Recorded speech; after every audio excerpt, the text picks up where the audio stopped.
नमस्ते गुरुजी। जय गुरुजी महाराज। जय गुरुजी सातंग जी। मल्टीलिंगुअल ग्लोबल सेवादार टीम की तरफ से आप सबका हार्दिक स्वागत है। संगत जी, आज हमारे बीच में गुरुजी महाराज की ब्लेस संगत नम्रता पाल जी और अजय पाल जी उपस्थित हैं। हम सब संगत जी आपसे प्रार्थना करेंगे कि आज के सत्संग शेयरिंग में आप अपनी संगत शेयरिंग शॉर्ट में आपकी लाइफ कैसे महाराज से जुड़ने के बाद आपकी अपनी लाइफ कैसे ट्रांसफॉर्म हुई है, और इसके अलावा आप आपके माध्यम से गुरुजी की संगत को, गुरुजी के सत्संग की मर्यादा के बारे में क्या बताना आप चाहेंगे, इसके बारे में हम सब जानने को उत्सुक हैं। आपसे प्रार्थना है कि आप समय की सीमा के अंदर ही अपने सत्संग करें। और गुरु परिवार की तरफ से एक बार आपका फिर स्वागत है। प्लीज अपने आप को अनम्यूट करें। जय गुरु जी।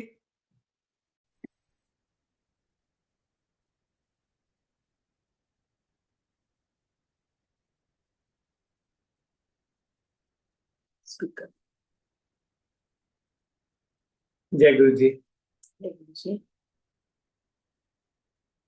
Before we start sharing our satsang, I would like to say a few words about the opportunity which we keep getting thanks to Guruji Maharaj for sharing satsang. During the birthday month, it is a big thing. And what is very important is not to forget that how Guruji Maharaj has given seva to our Suresh uncle to carry the light forward by providing us such a wonderful platform, which just few days back celebrated its 6th anniversary. And we are very proud of the fact that through this medium, we are able to communicate with our co-Sangat members and share the values of our Guruji Maharaj, the various rituals in a way that we need to follow as a mark of respect for our Guru, and not ignore that under any circumstances. So with that background, I would like to just talk about one particular aspect which Guru Maharaj gave to our mind, both Namrata aunty sitting here and myself, that today perhaps we should talk about 5 natural tendencies with Guru Maharaj's Kripa, that is Vikas. Vikas, it is also known as Vikas in Hindi. Guruji once explained that every human being, when he is born with 5 natural tendencies, Vikas. These are part of the human nature, but when they dominate our mind, that is, and actions, they become obstacles in our spiritual journey. So we need to work very effectively on these vikars so that they don't become obstacles in any way.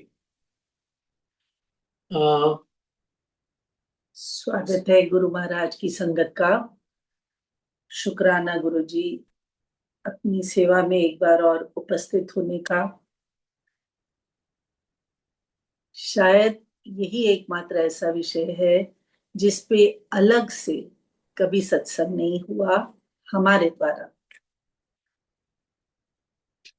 यहाँ पे जब uncle पंच विकारों की बात कर रहे हैं, तो सबसे पहले तो हम ये देखेंगे कि विकार शब्द का अर्थ क्या है। विकार शब्द का अर्थ होता है दोष, जिनसे मुक्ति पाना अत्यंत अनिवार्य है। 5 यमदूत होते हैं विकार, जो जन्म से पहले ही हमारे भीतर डेरा डालकर बैठे रहते हैं। क्षण भर के लिए अपने भीतर उतर कर देखिए, खुद ही जान जाएंगे कि ये समस्या भीतरी है, लगती बाहर की है। रोजमर्रा की जिंदगी में लाखों तनाव है, कभी रोग घेर लेते हैं, कभी हमारा सुखमय संसार जो है वो शटर्ड दिखता है, कभी हमारी अपनी प्रॉब्लम्स हैं, कभी बच्चों की प्रॉब्लम्स हैं। इससे क्या होता है कि मन जो है वो नेगेटिविटी से भर जाता है। नेगेटिविटी अर्थात क्रोध, आवेश, अशांति, ये सब नेगेटिविटीज है। ऐसे में अपनी इच्छाओं को पूरा करने के लिए, अपनी जरूरतों को पूरा करने के लिए बहुत बार जाने अनजाने हम गलत दिशा की ओर चल पड़ते हैं और भविष्य के दुखों के कारण को संजोने लगते हैं। फिजिकल, मेंटल, इमोशनल, इकोनॉमिकल, कितनी तरह की प्रॉब्लम्स जो हैं गृहस्थ होने के नाते हम सब भोगते हैं। तो ये हमारी मजबूरी बन जाती है। केवल मात्र गुरुजी हमें इस दिशा भ्रमित अवस्था से बचाते हैं। महाराज बहुत बार कहा करते थे, जे तुसी अपने उत्ते संयम कर लो ना, जे तुसी अपने ते कंट्रोल प्राप्त कर लो ते तुहाडियां अद्धियां प्रॉब्लम्स जेड़ियां ने ओ खुद ही दूर हो जाएंगियां। तो हमें आज ऐसा लगा महाराज ने ये सोची डाली कि शायद अद्धियां प्रॉब्लम्स खुद ही दूर हो जाएंगियां। उन्हें पंच विकारां दा बहुत बड़ा हाथ है। So taking it forward, these 5 vikars are काम, क्रोध, लोभ, मोह, and ahankar. Now let's go step by step. काम, that is desire, the endless craving for pleasures and worldly fulfillment. When uncontrolled, it distracts the mind and takes us away from the inner peace. So, this is a major thing which we need to work on collectively with Guru Maharaj's blessing to make sure that we are in a position to overcome it. Would you like to explain this thing? काम संगत जी इच्छा या वासना का प्रतीक होता है। जब हमें प्राप्ति की आकांक्षा होती है ना कि अधिक से अधिक सामाजिक सुख प्राप्त हो जाए, अधिक से अधिक स्टेटस बढ़ जाए, धन पद बढ़ जाए, रुतबा हो जाए, समाज में भौतिक सुखों से प्राप्त रिस्पेक्ट ये इंक्रीज हो जाए, तो ये सभी बातों को हम काम में ले सकते हैं। गुरुजी हमारी सहज आवश्यकताओं को, हमारी इच्छाओं को बिना मांगे पूरा कर देते थे ताकि हम इस विकार से मुक्त हो जाएं, इससे हमें मुक्ति मिल जाए। संगत जी, जो हिडन इच्छाएं होती हैं ना, वो हमारे पतन का कारण बनती हैं, डाउनफॉल का कारण बनती हैं। We want to fulfil our dreams by hook और क्रुक। एक होती है जरूरत, शायद मैं एक रोटी खा के, एक दाल, थोड़ी सी सब्जी खा के अपनी जरूरत को पूरा कर लूं। एक होता है मेरे आगे पूरा स्प्रेड होना चाहिए, चाहे उसमें से मैं सब खा पाऊं या ना खा पाऊं। It's like buffet. We went to hotel, the spread is there in front of you. How many of us can eat everything? We pick and choose there what all is good for us, what all we have to have, what all we want to have. So महाराज कहते थे इच्छावां दा कोई अंत नहीं है। इच्छावां दी उड़ान नू रोक के रखोगे ताई जीवन विच अगे बढ़ पाओगे। महाराज की कृपा दृष्टि हमें इस विकार को बड़ी सरलता से आजाद करने में हमारी मदद करती है।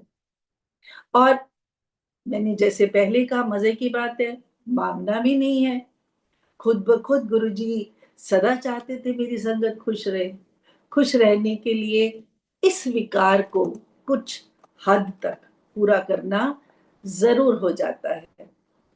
अगर कामेच्छा की पूर्ति इस विकार को दूर कर देते हैं हम, तो पेशेंस, सब्र, संतोष का भाव जो है महाराज हमें खुद ब खुद सीखने के लिए हमारी मदद करते हैं। So second vikar is krodh, that is anger, gussa. The fire that arises when our expectations are not met is phenomenal. Anger clouds judgment, harms both ourselves and others. See, we would have noticed that any decision taken when you are not in the right frame of mind is not necessarily the right decision. We go wrong in that. So this is also one of a very important vikar which needs to be worked upon with, of course, his blessings. Sanjay ji, क्रोध जो है ना, वो व्यक्ति का सबसे बड़ा दुश्मन है। ऐसा दुश्मन जो दीमक की तरह भीतर ही भीतर हमें खोखला कर देता है। कई बार क्रोध करते करते उस गुस्से के पीछे छिपे कारण को भी हम भूल जाते हैं, लेकिन क्रोध करने से बाज नहीं आते। गुरुजी कहते थे कि जे किसी पौधे नू या रस्सी नू भी दिन रात असी गुस्सा करांगे ना, तो वो भी सड़ जाएगा। क्रोधी स्वभाव हमारे अंतर मन की सभी अच्छाइयों को समाप्त कर देता है और हम घर फूंक तमाशा देखते रह जाते हैं, अपना नुकसान खुद करते हैं। क्रोध हमारे इस जन्म की नहीं, आने वाले जन्मों की सद्वृत्तियों को भी नष्ट कर देने का कारण बनता है। गुरु जी के कहे अनुसार भगवान ने यह जन्म हमें जप करने, नाम स्मरण करने, स्वाध्याय करने, सत्संग करने के लिए दिया है, ताकि हमारी आत्मिक व आध्यात्मिक स्पिरिचुअल जर्नी जो है वो उन्नति की ओर बढ़ सके। गुरुबानी सुनकर, महाराज को समर्पित होकर या थोड़ा सा सेल्फ कंट्रोल सीखकर इस विकार से मुक्त हुआ जा सकता है। हमारे बड़े बूढ़े कहा करते थे ना कि अगर गुस्सा आए तो मुंह में एक घूंट पानी भर लो या उस जगह से फॉर द टाइम बिंग हट जाओ, क्रोध खुद ब खुद शांत हो जाएगा। गुरु महाराज की कृपा, उनसे कनेक्शन, हम इस विकार पर विजय प्राप्त करने में, यह इस विकार को विजय प्राप्त करने में सहायक हो सकता है। जब हमारा मन गुरु प्रेम में, संगत के प्रेम में लबालब भर जाता है ना, तो हमारे भांडे में जगह ही नहीं बचती इस विकार को रखने की। आई एम श्योर जितना मुस्कुरा कर मैं ये बात कह रही हूँ उतना आसान है नहीं। जब तक खुद गुड़ खाना ना छोड़ो तब तक दूसरे को क्या सीख दे सकते हो। तो मैं भी लाइन में लगी हूँ, किसी दिन महाराज जो है हमें इन विकारों से मुक्ति दे देंगे, क्रोध से मुक्ति दे देंगे, तो शायद हम उनके अच्छे प्यारे बच्चे बन जाएंगे। So going forward in this series is the third vikar, that is lobh. Lobh means greed. See, the constant urge to get more is killing, to accumulate more, whether it is wealth, property, anything and everything. When we already have enough, even then we need more. That's what the greed is all about. Greed prevents the contentment and keeps the mind restless. You don't get a sound sleep, you're not satisfied in life, you keep wondering what's gone wrong. I'm doing so well, everything is there, but yet I want more, so that is something very harmful to the self. तीसरा विकार है लोभ। लोभ मतलब लालच और अधिक पाने की वासना। संगत जी, देखा जाए तो जीवन में कितना चाहिए? क्या हम दिखावे की आड़ में लोभग्रस्त नहीं होते जाते? 2 multiplied by 4 multiplied by 8 multiplied by 16 multiplied by 32, मतलब क्या यही जीवन का उद्देश्य है? गवर्नमेंट भी होर्डिंग के अगेंस्ट है। तो क्या हम लोभवश परम पिता परमात्मा हमारे गुरुजनों के बताए लक्ष्य से भटक नहीं रहे हैं?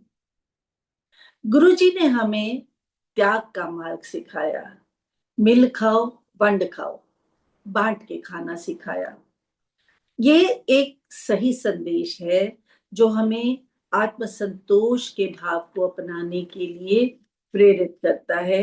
It takes us towards self satisfaction.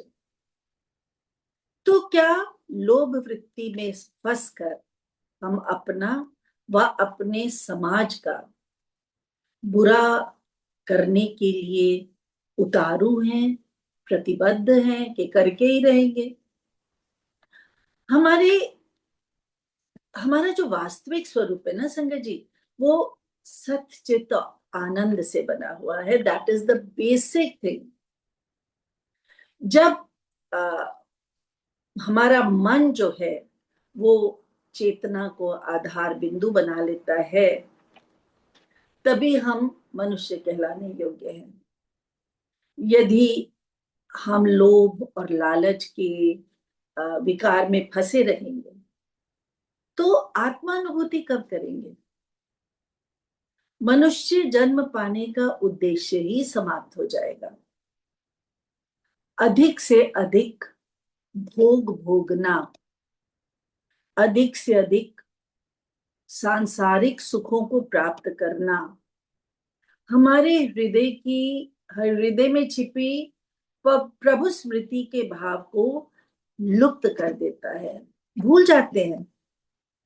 हमें प्रयत्न पूर्वक कर्म करके स्वयं भोगने की इच्छा से मुक्त होना होता है, और यह केवल मनुष्य योनि में ही संभव है। बड़े भाग मानुष तन पाया। गुरु कृपा से ही शायद हमें शास्त्र कृपा प्राप्त होती है।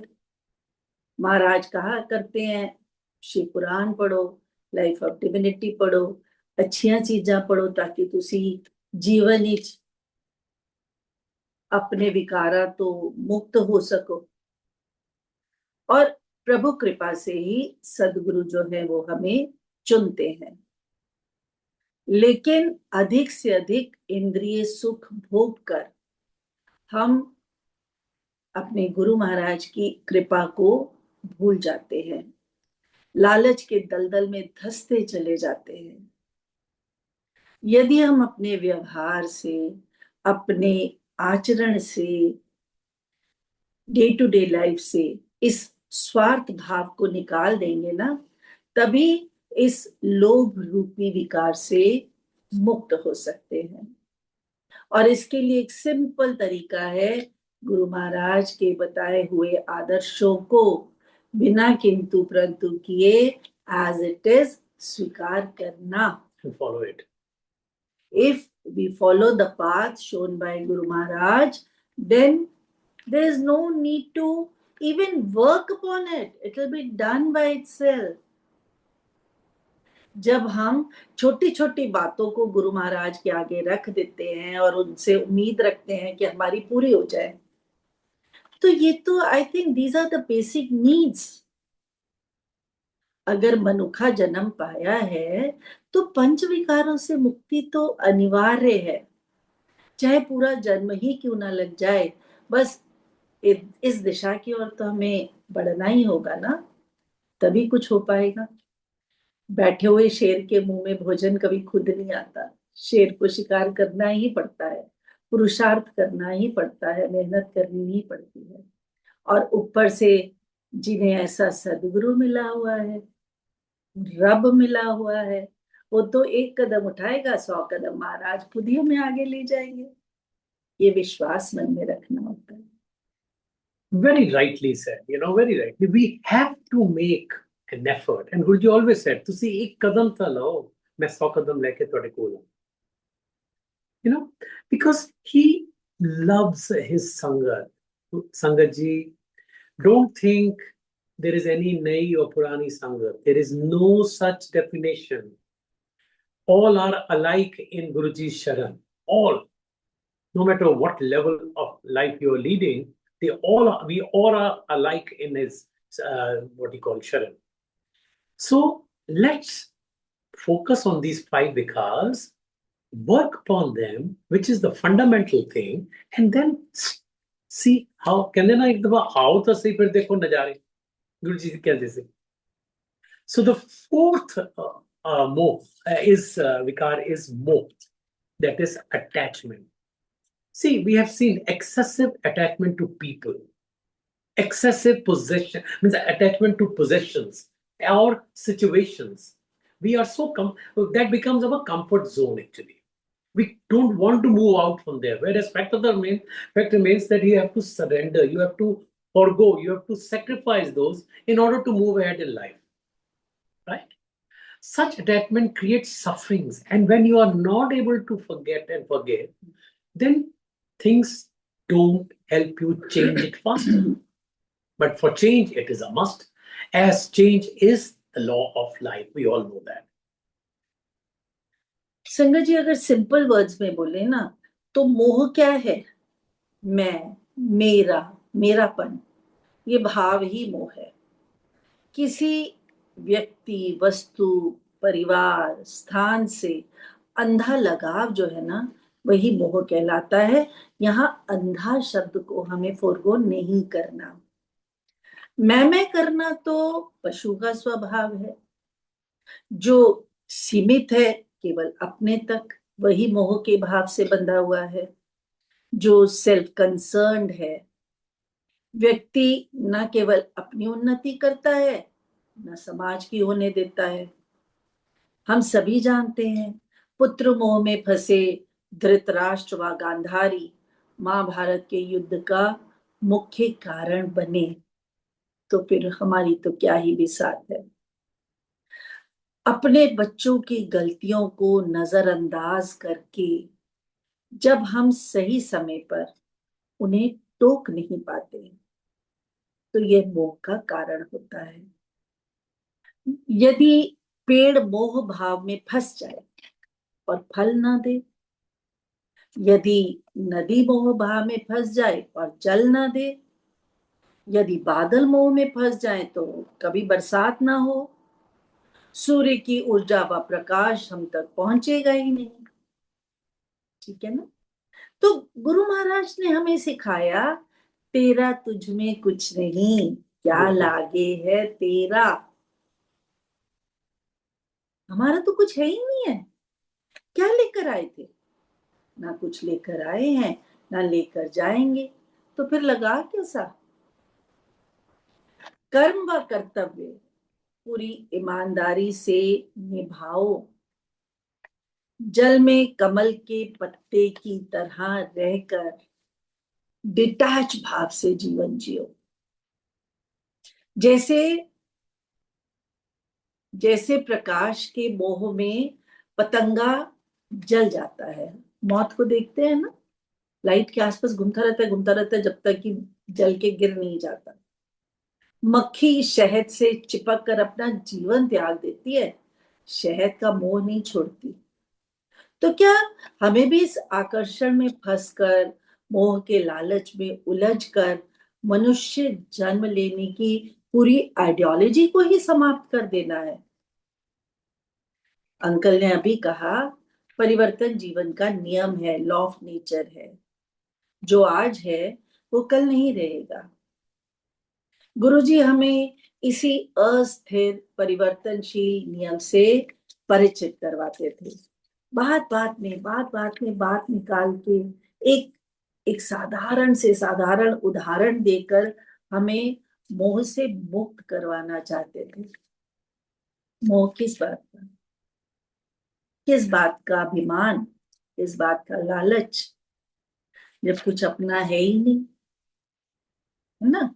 अगर हार्ड फैक्ट, क्रूड शब्दों में देखा जाए तो व्यक्ति निर्वस्त्र जन्म लेता है, बिना कपड़े के, निर्वस्त्र चला जाता है.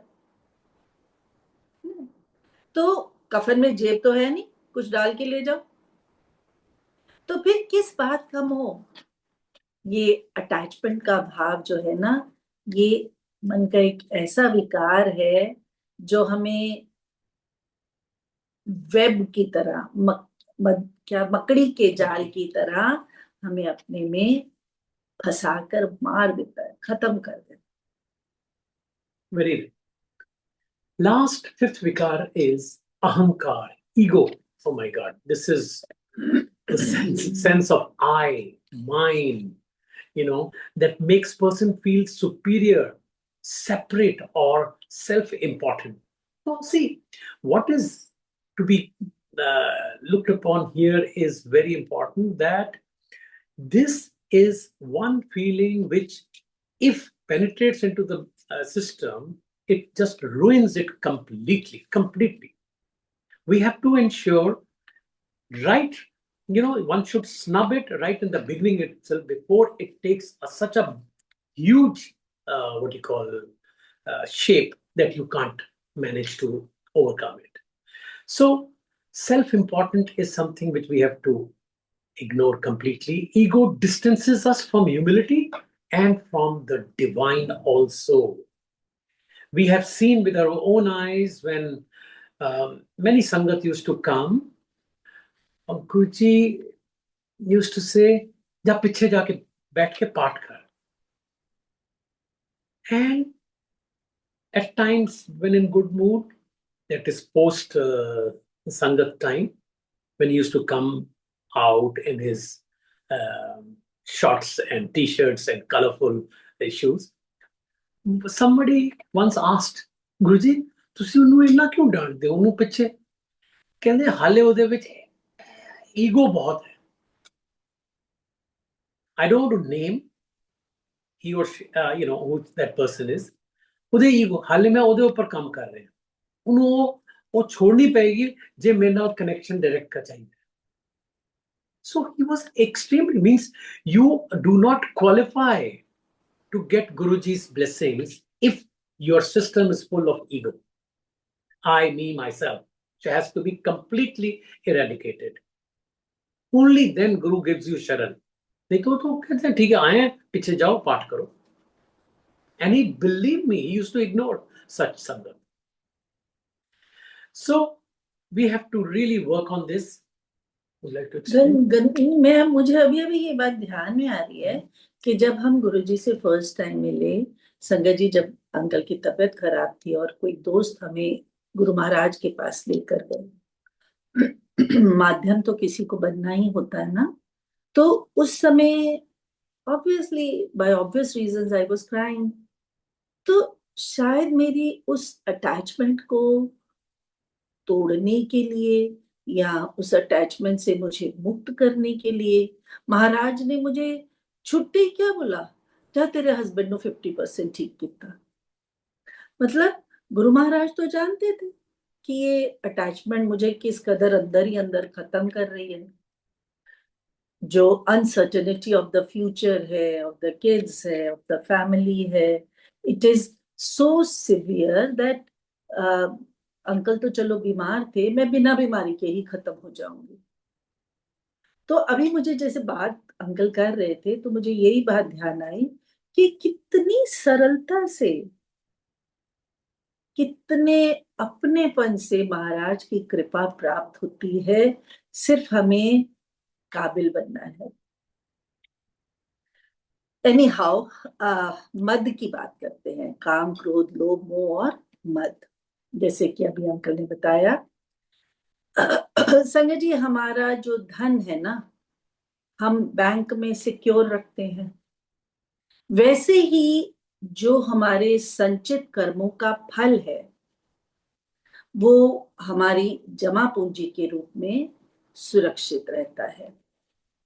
जब तक गुरुजी इस धन संपत्ति के मैनेजर हैं, हमारी गुड क्वालिटीज, बैड क्वालिटीज को देख रहे हैं, तब तक हम इस मद नामक विकार से मुक्त रहते हैं।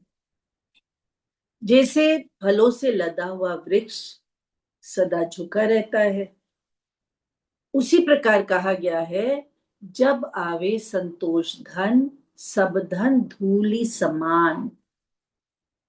यह मद जो है ऐसे विष की बेल है जो हमें खुद ही खा जाती है। ईगो अर्थात अहंकार, स्वयं को सर्वोपरि समझना, रूप, रस, गंध का अभिमान होना, पैसे का अहंकार, शोहरत का दंभ, स्टेटस का अभिमान इस ईगो को बढ़ावा देता है। संगत जी, गुरु महाराज ने एक पंगत में बैठ के 4 लोगों को एक ही थाली से खाने का हुक्म इस ईगो को समाप्त करने के लिए ही शायद दिया होगा कि मैं, मेरा ड्राइवर, मेरी हेल्पर और अंकल चारों एक ही प्लेट में बैठ के खा रहे हैं, तो अभिमान किस बात का? महाराज का प्रसाद तो सबके लिए समान रूप से फलदायी है, without any caste and creed. जब कुछ साथ जाना ही नहीं है तो ये जो हमारे चित्त में भाव है ना संगत जी, ये एक चिप की तरह होता है, और यही भाव जो है हमारे प्रारब्ध का, हमारे भाग्य का कारण बनता है। जब कुछ लेकर आए ही नहीं तो क्या लेकर जाना है? बस इतना है, गुरु महाराज अपनी कृपा बनाए रखें और इन 5 चोरों से हमें बचाए रखें। कभी भी इस बात का घमंड ना करें कि जो मेरा है वो सिर्फ मेरा है। शायद हमारे अंतर मन को साफ करके गुरुजी हमें विकारों से मुक्त करना चाहते हैं, मुक्त कर देते हैं। निस्वार्थ भाव से लोकहित में किए गए कार्य हमें गर्व का अनुभव कराते हैं, घमंड का नहीं। हमारे भीतर घमंड नहीं होना चाहिए, अहंकार नहीं होना चाहिए, आत्म गौरव का भाव होना चाहिए। सरेंडर, सेवा, समर्पण इस भाव को तो काटता है। कृतज्ञता हमें अभाव के भाव से मुक्त कर देती है। शुक्राना, शुक्राना, है ना? जो दिया शुक्राना, जो नहीं दिया उसका भी शुक्राना, जो है शुक्राना, जो मिलेगा शुक्राना, और जो नहीं मिलेगा उसके लिए भी थैंक यू गुरुजी। शायद वो हमारे लिए ठीक नहीं है। उस जगह पर जहां हम कृतज्ञता के भाव से भर जाते हैं ना, गुरु कृपा अपना आसन जमा लेती है, स्वतः प्राप्त होने लगती है, खुद ब खुद प्राप्त होने लगती है। संसार के जितने भी संपन्न व्यक्ति हैं दुनियादारी की दृष्टि से, वो बहुत बार अधर्म व भोग विलास में लिप्त रहते हैं। शायद क्षण भर को उनके भीतर यह इच्छा जाग जाए, किंतु असलियत में देखा जाए तो वे दया के पात्र है। गुरु महाराज की कृपा से, संगत ji please note, I am not saying दया से, गुरु महाराज की कृपा से हमें वो सभी सुख सुविधाएं खुद ब खुद प्राप्त होती चली जाती हैं जो हमें, जिनकी हमें महाराज की दृष्टि से जरूरत है, which are essentials for us according to him, मेरे हिसाब से नहीं। बहुत बार बोलती हूँ, हमने कहा गुरुजी गाड़ी दे दो, गुरुजी कहते लै चले मैं ते हेलीकॉप्टर देना चाहता सी, गुरुजी घर दे दो मैं ते पेंशन देना चाहता सी, है ना? हमारी हमारी इच्छाएं, हमारी विजन, हमारे फोरथॉट्स आर वेरी लिमिटेड, और उन सब लिमिटेड चीजों से भी, मतलब उन लिमिटेड चीजों के भी अहंकार में इस कदर लिप्त रहते हैं कि इंसान को इंसान समझकर राजी नहीं है। संजय जी, अगर आज हम सब 5-5 चीजें ऐसी अपनी डायरी पे लिख लेना कि जो अहंकार के कारण हम करते हैं, तो शायद गुरु महाराज की कृपा जो है हमें इस इस तुच्छ भाव से अवश्य मुक्त कर देगी। Realisation is the first step to improve upon. सबसे पहले हम रियलाइज करते हैं, फिर उसके बाद उसका प्रायश्चित करते हैं, और फिर सोचते हैं कि शायद महाराज की कृपा से इससे मुक्त हो जाए। So to realize these पांच विकार, we have to think, we have to work upon ourselves. कृपा तो है ही है, महाराज तो हम सबके लिए हैं ही। I would just like to add, and taking this thought forward, is Guruji once lovingly said that when devotees come to me, I often look upon them as a Ganga Bhanda, means dirty vessel, unclean vessel, you know. And just as the unclean vessel or dirty vessel cannot hold pure water, a mind filled with these vikars, five vikars, which we just talked about, cannot experience true spiritual bliss, the divine, which Guruji Maharaj wants to shower on us. Therefore, Guruji explained that his role is first to clean the vessel from inside, removing the impurities of these vikars from our thoughts, intentions, and emotions. Only after that does he polish the vessel from outside. From outside he polishes and then helps us, refine our behavior, actions, way of living in this world, materialistic world. This inner cleansing and outer polishing gradually transforms a person's karma and outlook towards life. It's a very loaded statement, but we need to understand that how important it is for us to work on these vikars, to get rid of them, and ensure that we are then on the path of achieving Guru Maharaj's blessings. On the divine path we are. As the mind becomes lighter and purer, one begins to experience greater patience. And you will find once you work on these vikars, earlier, on anything and everything, you would get anger. Suddenly you find, okay, let it be. You start Social pass. Yeah, let's give it a pass. I'm not getting into all this. And compassion in life, which is something how we understand the surrounding and the other things which are happening around us. Humility and faith. Humbleness. विनम्रता का भाव तभी आएगा संगत जी जब हम पंच विकारों से मुक्त हो जाएंगे। लोभ मोह अहंकार से भरा हुआ इंसान क्या विनम्र बनेगा? विनम्र तो तभी बनेगा ना जब अपने आप को मिटा देने की हद तक उसकी एक्सेप्टेंस हो जाएगी, जब उसको ये लगेगा जो दिया महाराज का दिया हुआ है, जो नहीं दिया वो भी महाराज की कृपा है, तभी ऐसा होगा ना। And Guruji's deepest wish was always that the Guru Sangha should gradually become free of all these five vikars. That's it. That's what I have to say. इसके लिए ना संगत जी जो गुरु नाम है ना, जब हम जय गुरु जी जय गुरु जी जय गुरु जी बोलते हैं तो इट वर्क्स लाइक एनेस्थीसिया। दुख तो है, कष्ट तो है, लेकिन उसकी इंटेंसिटी कम हो जाती है, उसकी ड्यूरेशन कम हो जाती है। महाराज कहते थे पहले मैं ਤੁਹਾਨੂੰ सहन ਦੀ ताकत देना वा, फिर मैं ਤੁਹਾਨੂੰ थोड़ा जा कष्ट देना वा, ਤੁਹਾਡੇ बाकी कष्ट तो सब मैं अपने ऊपर ले लेना वा। हम सभी देखा जाए तो शारीरिक से रूप से, मानसिक रूप से, आत्मिक रूप से बीमार है।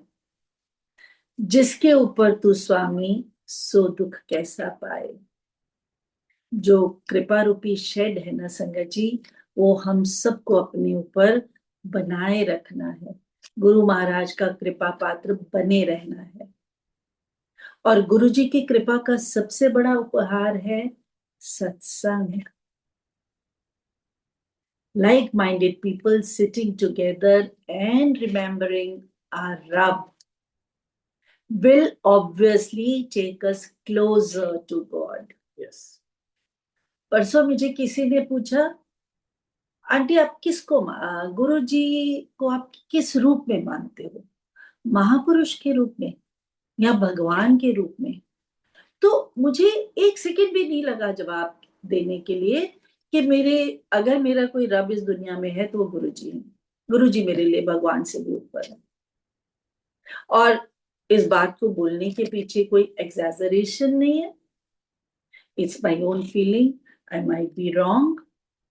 कई लोग ऐसे भी होंगे जो मुझे हिपोक्रेट समझ रहे होंगे, है ना, कि आज जरा आंटी को एक पिंग चुभेगी फिर देखेंगे कितना गुरु गुरु करेगी या कितना गुरु को रब मानेगी।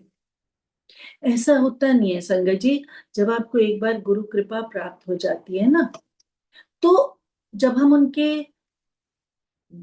उनके अपने बन जाते हैं तो प्रतिकूल परिस्थितियों का शुद्धिकरण तो गुरु जी स्वयं कर देते हैं। कष्ट देते भी हैं तो हमारे कार्मिक अकाउंट क्लियर करने के लिए, और उसके साथ ही साथ हर समय हमारे साथ खड़े रहते हैं। बिनु हरि कृपा मिले नहीं संता। हरि की कृपा जो है बहुत जरूरी है। हर समय मन जो है वो आनंदित रहता है, उस आनंद में मग्न रहता है। तो इसीलिए मैं बहुत बार बोलती हूँ, मेरी नाव पानी पर नहीं मेरी रेत पर चलती है, क्योंकि मेरे गुरुजी मेरे साथ खड़े। केवल अपने मन को अंतर्मुखी करना है। जैसी दृष्टि वैसी सृष्टि। जो देखना चाहते हैं वही तो दिखता है दुनिया में। चोरों को चोर नजर आते हैं सारे। जब आपकी दृष्टि अच्छी है तो आपको दूसरे में बुराई दिखेगी ही नहीं। तो जब बुराई नहीं दिखेगी तो क्या भेदभाव करोगे, राग द्वेष करोगे? So these are the simplest philosophy what Guruji has taught us. बिना कोई प्रवचन दिए, बिना डिस्कोर्सेस के, बिना किसी गद्दी पे माइक लेके बोले हुए, मतलब उनका देखना, उनका बात करना, उनका प्यार करना, ये सब बातें हमें खुद ब खुद सिखाता चला गया। एंड आई थिंक अगर महाराज ने आज हमें अपने चरणों में जगह दी हुई है शायद, तो this is the main reason. This is the main reason. माँ बच्चे को हर चीज नहीं सिखाती, उसके पीछे पीछे घूम के ना उसका पल्ला पकड़ के ही वो सीख जाता है कि मेरी मम्मी ऐसे करती है मुझे भी ऐसे ही करना है, या शायद ऐसे ही करना होता है। हम गुरु महाराज के वैसे बच्चे हैं। शायद उन्होंने हमें कहा नहीं होगा, लेकिन उनके साथ साथ रह के ही हमें ऐसी सोजी डाल दी कि आज हमारा दृष्टिकोण ही बदल गया। We were not like this. And it doesn't mean that we have not been tested. It doesn't mean that pain and agony and other things have not come. We have experienced all that, but he has given us courage to do that, what Auntie was just explaining. And the biggest litmus test is when agony is there, when pain is there, and you come out even more stronger out of it, even more stronger. Yes. And that is only with Guru's Kripa. Nothing else, no medicine works there, only Guru's Kripa. You're in hospital, waiting outside the ICU, and you're saying, Shukrana Guruji, Shukrana Guruji. People keep wondering what nonsense means. Their patient is inside and they are still saying thank you. They don't understand the philosophy behind it. दवा के साथ अगर दुआ लग जाती है ना संजय जी, तो वो दवा कारगर सिद्ध हो जाती है। हमारे किसी अपने का बहुत बहुत अपने का लिवर ट्रांसप्लांट हुआ था, तो मैंने यही कहा था कि गुरुजी से सिर्फ एक ही बात कहना, गुरुजी जब डॉक्टर ऑपरेशन थिएटर में ऑपरेशन कर रहा हो ना, तो आप उसके हाथों में आके बैठ जाना, सब कुछ खुद ब खुद ठीक होता चला जाएगा। महाराज जब खुद खड़े होंगे तो कुछ गलत हो ही नहीं सकता। इतने कृपा पात्र तो हम हैं उनके, कि हमारे साथ कुछ गलत नहीं होने देंगे वो, अगर वो हमारे लिए ठीक है तो। अगर वो हमारे लिए गलत है तो शायद हमारी सीख है। We have to learn from that. This is the thing. कहते हैं ना, कर्मन की गति न्यारी रे भैया, कर्मन की गति न्यारी। तो कर्म का नियम क्या है? कर्म करने में सावधान और कर्म होने में प्रसन्न। कर्म करते समय हमें सावधान रहना है ना, और कर्म ऐसा करना है कि मन प्रसन्नता के भाव से बने रहे।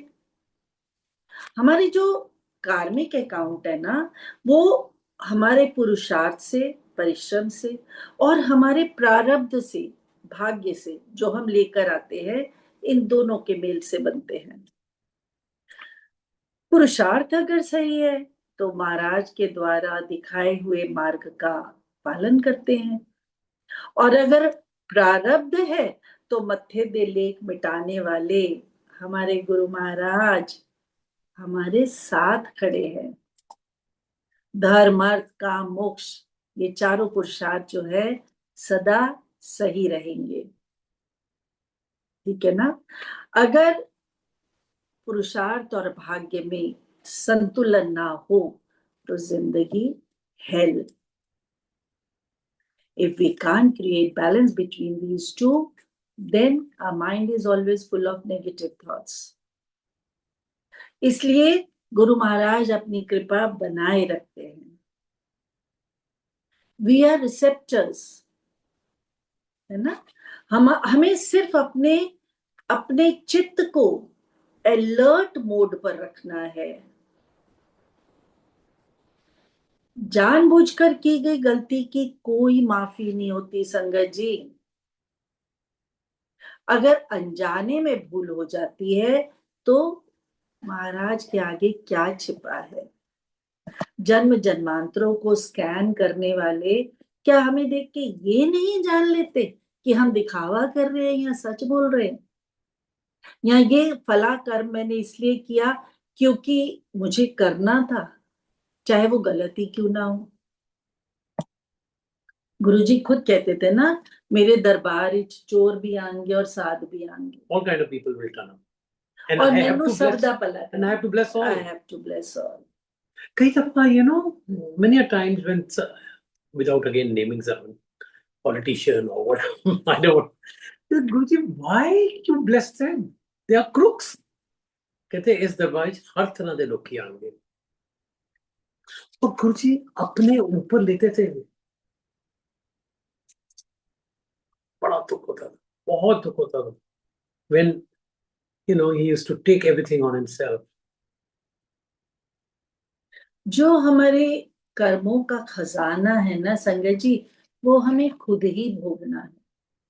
हम कभी चाहते हैं हमारे पैसे कोई दूसरा सुख उठा ले, कोई दूसरा उसे भोग ले? खुद भोगते हैं ना, अपना धन दौलत संपत्ति विरासत सब खुद भोगना चाहते हैं। तो ऐसे ही कर्मों का खजाना है, इसे भी हमें खुद ही भोगना है अकेले। राग द्वेष कामना के भाव से मुक्त होकर संस्कारों के रूप में जो हम सुधार करेंगे ना, तब गुरु नाम जो है वो हमें इस कठिन यात्रा को लांघने में मददगार सिद्ध होगा। He used to say, many a times, very, profoundly he would mention, don't ask me to get rid of all your pains and trouble. It is a karmic journey. I can't do much about it. Yes, but I can. Paharda Rai means if 100% problem is there, you will just have to experience to get rid of your karmic journey 10%. Rest 90 he would take on himself. See, what we can say is जो हमारे कर्म होते हैं ना, वो बीज होते हैं। हमने बीज बोया, उसको पानी दिया, धूप दिया, ध्यान रखा, और वो बीज एक दिन फलदार वृक्ष बन गया, है ना? अगर हम अपने सभी कर्मों को ये कहकर करें कि ये कर्म गुरु जी की शक्ति से हो रहा है, गुरु जी के लिए हो रहा है और गुरु जी को अर्पित करके हो रहा है, तब हमें तब हम जो है इन कर्मों के अच्छे और बुरे प्रभाव से मुक्त हो जाते हैं। तब अगर हम अपने कर्मों को भुने हुए बीज मान लें, तो क्या कभी रोस्टेड सीड भी उगता है? कभी नहीं उगता, है ना? तो वो कभी फलित ही नहीं होते। ऐसे कर्म जो है वो कभी भी फलदायी नहीं बनते। गुरु नाम के स्मरण से हमारा प्रारब्ध कट जाता है। जो गिल्ली रुई वापू अपने बोझ नू लेके आया ना, वो महाराज की कृपा से हल्का होता है। जो प्रायश्चित है ना, वो हमारे कर्मों को माफ करवा देता है, किंतु जानबूझकर की गई गलती की कोई माफी नहीं है। इसलिए अपने कार्मिक अकाउंट का जो बही खाता है ना, उसको हमें साफ रखना है, तभी तो गुरु कृपा प्राप्त होगी, जन्म और मरण के चक्र से मुक्ति मिलेगी। और इसके लिए सबसे सिंपल साधन है सत्संग। जैसे मूर्तिकार होता है ना संगत जी, एक बहुत बड़े पत्थर को लेके जिससे उसे मूर्ति बनानी होती है, एक बहुत बड़ी शिला को लेके उस पे काम करना शुरू करता है अकॉर्डिंग टू हिज इमेजिनेशन, और छैनी हथौड़े से दिन रात लगा रहता है। वो सब फालतू पत्थर जो है उसे गिरा देता है, उसे एक अपनी कल्पना के सहारे एक रूप और आकार दे देता है, और फिर उस रूप और आकार को सौंदर्य प्रदान करता है, ईश्वरत्व तक ले जाता है। ऐसे ही हमारे गुरु जी हैं। हम एक रॉ शिला की तरह हैं, धीरे धीरे धीरे धीरे हमें छांट काट के एक एक खूबसूरत रूप और आकार दे देंगे, ऐसा हमारा विश्वास है। बिल्कुल, this is precisely how we summarize the karmic journey and the vikars. And after this, Suresh uncle, would you permit in this format any questions which may be arising in the mind of the Sangat which is present at this point of time? Yeah, I think questions are not Okay, fine. at this stage. है ना? Done. Yes. So, जय गुरु जी। this Thank is you. what we had to share. Thank you. And in between, you would have noticed that we have been talking about the journey, how it helped us, Guruji's blessings, how he made sure that the feeling which we get or the Sangat gets that Guruji is walking alongside, protecting us, guiding us, and lightening the load, at every step of our life. So Shukrana Guruji, blessings always, and may Guruji bless each one of us. We are all eternally grateful to him to have taken us in his sharan.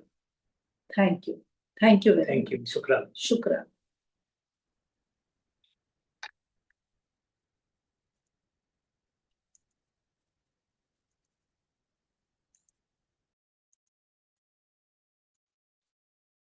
जय गुरु जी महाराज। Multilingual team की तरफ से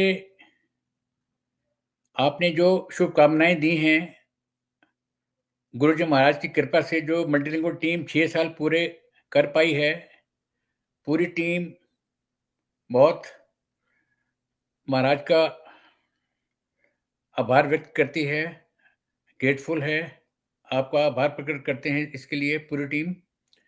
और ये जो multilingual global सेवादार team है, ये पूरे समूचे गुरु संगत का ग्रुप है।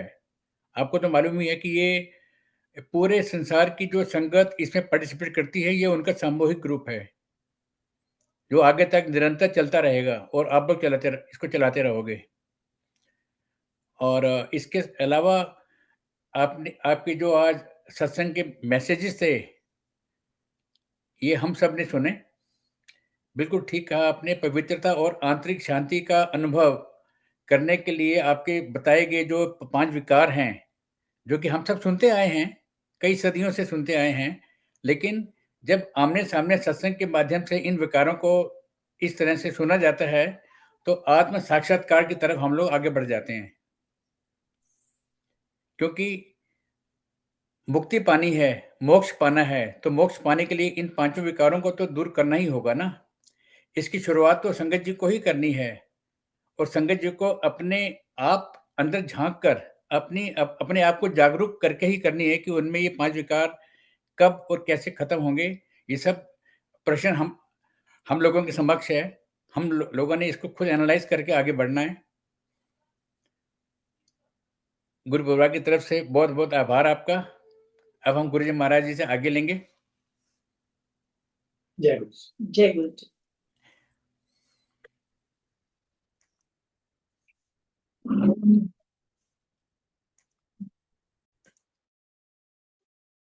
जय गुरु जी, शुक्राना गुरु।